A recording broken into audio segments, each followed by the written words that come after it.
Alright guys, it's been a while since I've done a video. A few things have been happening today that I noticed, and so I thought I would do a very brief video in the current discussions when it comes to the judgment, the last judgment. What was it, a couple weeks ago maybe, Michael Miano, I think, did a lecture. I didn't listen to the lecture, but I've read the article that he did in response to me, and he's making a positive case as well. He's affirming a positive case, but he quotes me at the very beginning of the article. And so I'm been working the last few days, take a couple days to work on a response to Michael, and it's turning out to be a lengthy article. Take a couple days writing, because I don't like writing. Take a day or two off, but I have 11 pages, 12 pages, and I'm not finished. This is just 12 pages on exegesis of Romans 3:19 through 26, and so it's going to be a very lengthy article. Obviously, if I'm not even getting into his arguments yet, I'm making a positive argument, what I would call my silver bullet argument, which has not been touched by Michael yet.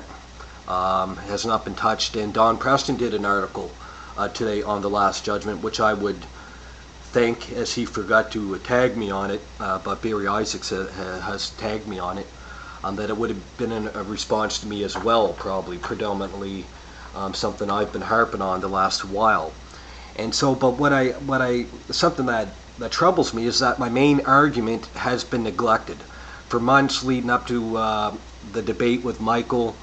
And then the podcast, I made the argument, he let me go. I did about 10-minute exegesis as briefly as I could on Romans 3, and then made the application that if the last judgment is in fact in AD 70, if the last judgment's in the past, whenever it is in the past, and there's no justification today, there's no life today for sinners. And that argument has completely been waved at by, and not touched whatsoever by Don or Michael, and so Michael has done that article, a lecture, I guess, at a conference or something. He did a lecture based upon that article, I guess. I haven't listened to it, I just concentrated on the article, and so that's what I'm responding to now, and so hopefully we can get that done. I'm just picking away at it, and we can get that done in a couple weeks, hopefully, Lord willing. And hopefully we can make some more inroads here.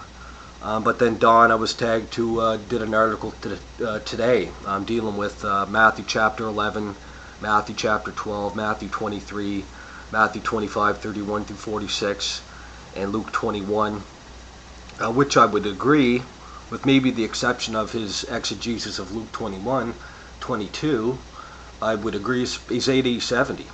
I believe Luke 21 is AD 70, but that application, all things written must be fulfilled, which Michael also raises in his article, based upon Don's argument. I would not agree with that so much. But the Synoptic Gospels, as I've said repeatedly for months in videos, video after video after video, Facebook live video and YouTube videos, is that I believe the Synoptics, the judgment that Christ speaks about in the Synoptics, Matthew, Mark, and Luke, not so much John, but Matthew, Mark, and Luke, the Synoptic Gospels, is AD 70, the fall of Jerusalem in the first century. There's no doubt about that. So what Don posted today, that little article, yeah, I agree, but I don't agree with his implications.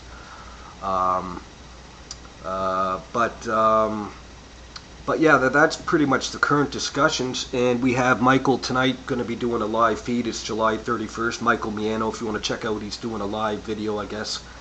I think he said at 8:30 or 9 Eastern. If you check out Michael Miano's Facebook page, he will have it there, the time. But I have included in this video Michael Miano's article that I am going to take my time and respond to in an exegetical manner.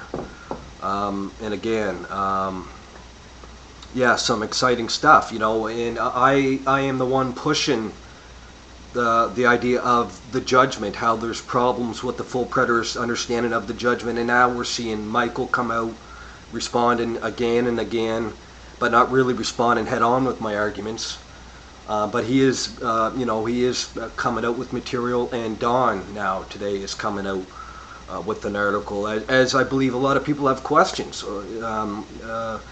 I think I make some valid points there when it comes to Romans and the application therein. How does this all work out for us today? But again, none of them have dealt with my main argument, Romans 3:19 through 26, and the application that I make therein. That's what I would like to have interact with, but it hasn't been interacted with. But that's currently what's going on in the discussions within full preterism. When it comes to the judgment, and Sam Frost, I should put a plug in for Sam. Sam is doing an excellent job. Let me get the article title here, and I'm going to put this in as well.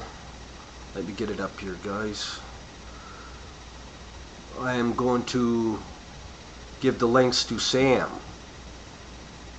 Sam is doing an excellent job. The Body of the Son of Man. He's written part 1 and part 2 so far, interacting with Alan Bondar's book, The Journey Between the Veils, which is published by J. Don Management, which of course is Don Preston's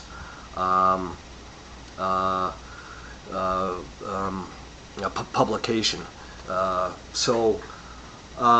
Yeah, some exciting stuff is happening. Sam is making inroads when it comes to the resurrection, ascension of Christ, and the hypostatic union, how we can't divorce the two natures of Christ, and how this is being done.